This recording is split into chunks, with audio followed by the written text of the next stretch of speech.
भारत का पक्षी का राठ खान अनेक अवसरों पर बजाया गया।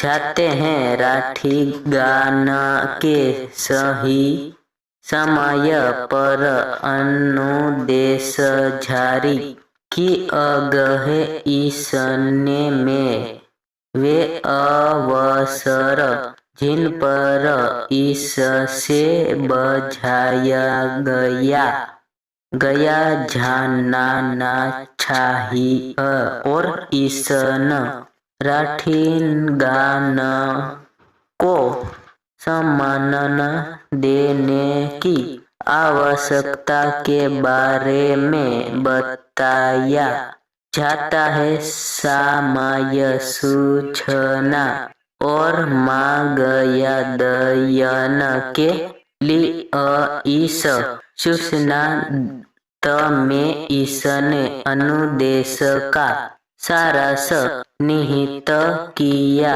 गया है।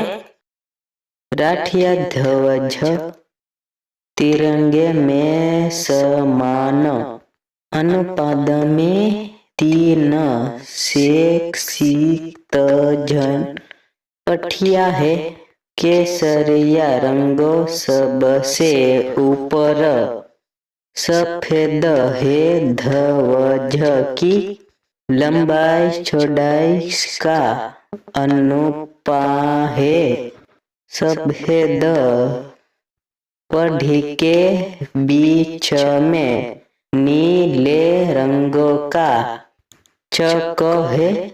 शिक्षा में केसरिया रंगों देश की ताकत और साहस को दर्शाता है। बीच में शक्ति सफेद परिधान सबके साथ साथी और सत्ताय का साथ साथी और सयत का संकेत है। हरा रंग देश के सुख विकास और अनुसरता